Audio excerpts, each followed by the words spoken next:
I want to tell you a story about a friend of mine. This is an absolutely true story. Let's call him Al because that's actually the name he went by, even though that wasn't his birth name, given name. Al was a good-looking guy, tall, good-looking, dark-haired guy. Anyone that would look at him would say, wow, a handsome man.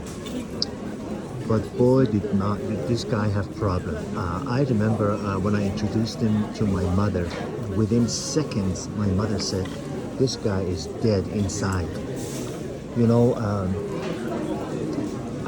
we used to go out clubbing together, chasing girls and all that. And I basically lost touch with him, although we communicated, but I basically stopped, hanging out with him when he suddenly decided that he needed a woman. He met a woman who rejected him. And the reason she rejected him was that she said, you have no willpower. Well, she read him completely accurately.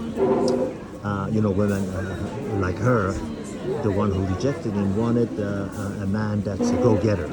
And he is absolutely the opposite. He is some engineer. Al is an engineer in the Silicon Valley.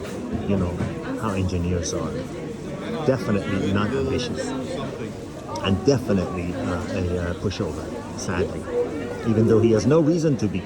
A prison, he's in a prison, the key to which he holds in his hands. So he was really down in down in the dumps for being rejected by her. And then one day I came. His sister lived in the same place, same apartment complex that I did. And one day I remember, I never forget. I came home to the apartment and there was an ambulance parked up front with the engine running, and the fumes from the diesel engine were overtaking the lobby and everything. And later on I found out it was for my friend, and not because he had any kind of a serious illness, but he had kind of a nervous breakdown because basically to make a long story short, he felt like he needed to have a woman in his life. He needed to be married. He thought that is the solution to his whatever ails him in life. So he got set up with this woman. This is an honest to God true story. He got set up with this woman to meet, and apparently the day that they were going to meet, the woman who was going to meet him says that, I don't like a man who needs to be set up to meet with me. I want a man who's bold and can ask for the woman he wants himself. And the sister of the same woman said, well, I'll meet him.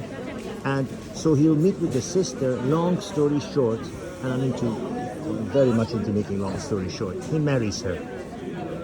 Well, this woman is a nightmare of a woman. Who marries somebody who's a pushover, someone who's a pusher, someone who wants to control a person and have him basically under her thumb? And that's exactly what he got. And I remember about 3-4 years after I lost touch with him, he called me literally sobbing on the phone because the woman wanted to leave him. He says, I might as well just go jump off the bridge and kill myself because I'm worried about our little kid and all that. He was broken down and everything, but somehow he begged her to come back to him, and she did. And if you were to see this woman, she is nothing you would even look at twice. I know that beauty is in the eye of the beholder, but his concern was not getting with a woman. His concern was just getting with somebody. And the reason I mention this guy is because he is everything a man should not be. I ran into him by accident in Berkeley, California, when his daughter was 6-7 years old. He was with his little girl, and I barely recognized him. His hair had turned white.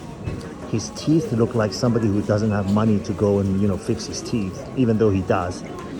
I could tell that he was being systematically and consistently and regularly destroyed by this woman. Sort of like she said, okay, I guess I'll stay with you at the cost of, destroying you until there's nothing left. And my mother read him so right, saying that you're dead inside. You know, there's an old saying, many people die before they're buried.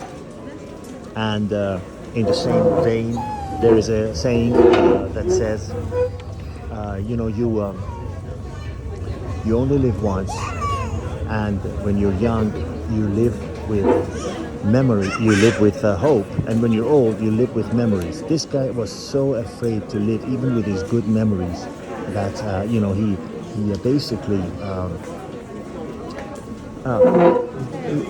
wrote himself off. The way he looks at life is, I'm living to please her, and everything she says I must follow to a T, because God forbid, God forbid, God forbid, she might leave me. And the woman uses that to abuse him, to send him to work, to just basically be the facilitator of her life, to do whatever she wants, because she's doing him the favor of staying with him.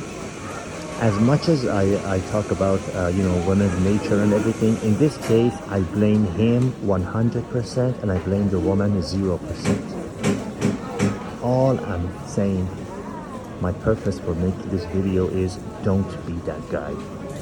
Don't be that guy. Don't be Al.